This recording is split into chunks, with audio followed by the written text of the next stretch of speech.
back today at Rocket Science. I'm Adam Malkin. Now, for many students, the first step towards getting a product that could end up here at CES is starting in the classroom and starting with 3D printing.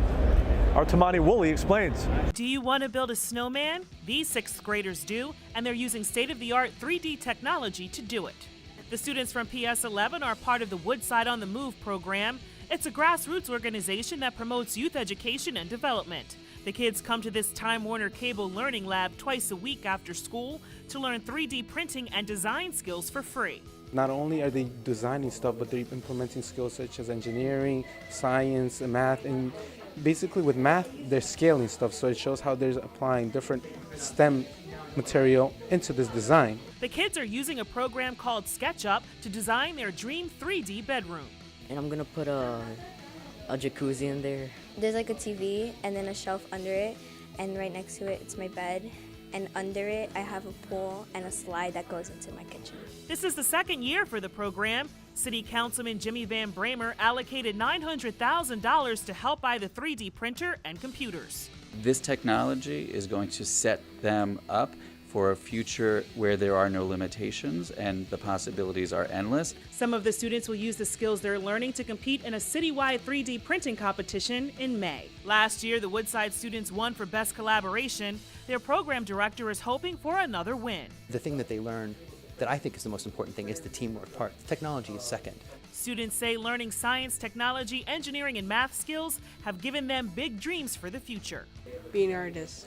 It kind of made me want to be an architect a bit more. For It Ain't Rocket Science, I'm Tamani Woolley. And if you think what those kids are doing in the classroom with 3D printing is cool, you should check out what's going on here at CES. It's here at CES, and it's clear it's here to stay. 3D printing is everywhere on the show floor. 3D printed toys, 3D printed robots, even 3D printed food is making an appearance at CES. This bot uses pre-mixed ingredients to print cookies, cakes, or chocolate to not only speed up production, but reduce the cost for consumers as well. If you want to print for instance, a Mickey Mouse shaped cookie. So right now, just go online, download Mickey Mouse shaped cookie. You can print a Mickey Mouse cookie for kids, and you can print also Hello Kitty. You can print all kind of different shapes of cookies, and every day. It's the future of manufacturing across the globe, and printing innovators here say it's a no-brainer for STEM education. One of the things I think that makes 3D printing such an appropriate technology for use in the classroom is that it's very multidisciplinary.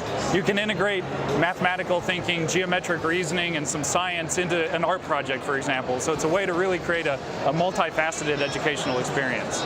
And there are many practical applications as well, such as this robotic prosthetic hand. It prints in, this whole hand's printed in 48 hours. The socket printed in 40 hours. Usually that process would take 2 months because you'd have to take a cast and a mold. We just use 3D scanning and 3D printing. So it saves on time, saves on money, and it really enables people to do more things. Our robotic prosthetic helps amputees do little things like picking glasses up, picking bottles up, things that we don't think about. Those showcasing here at CES say 3D printing opens the door for almost limitless innovation. 3D printing is great because you get to rapidly produce ideas. You can 3D model something and bring it to life straight away. It's great for rapid prototyping. I mean, you can 3D print your own toys. I 3D printed the snowman from Frozen at Christmas. You can 3D print pans. You can 3D print you can even 3D print chocolate now and cakes and things. So 3D printing is really changing.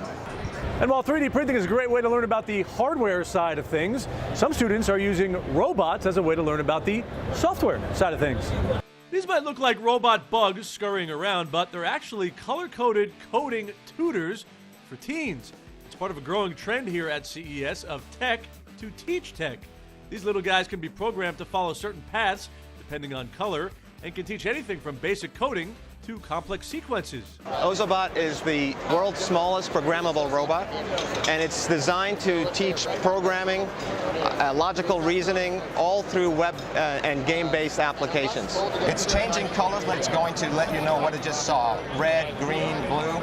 But by being able to do that, we're able to associate color sequences to very specific commands for Ozobot to understand and execute.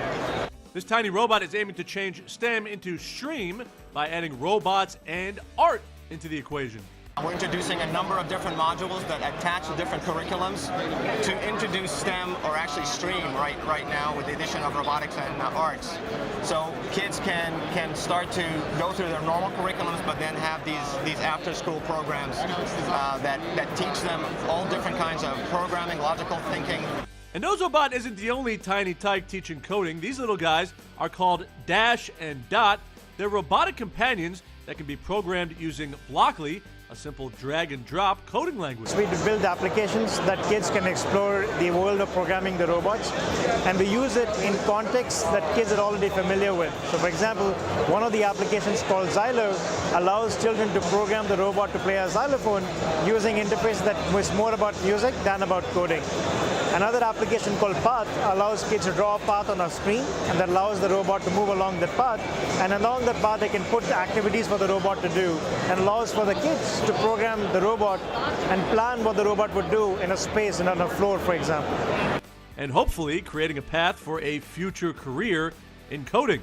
All right, we'll just stop here for one more quick break. Then, coming up.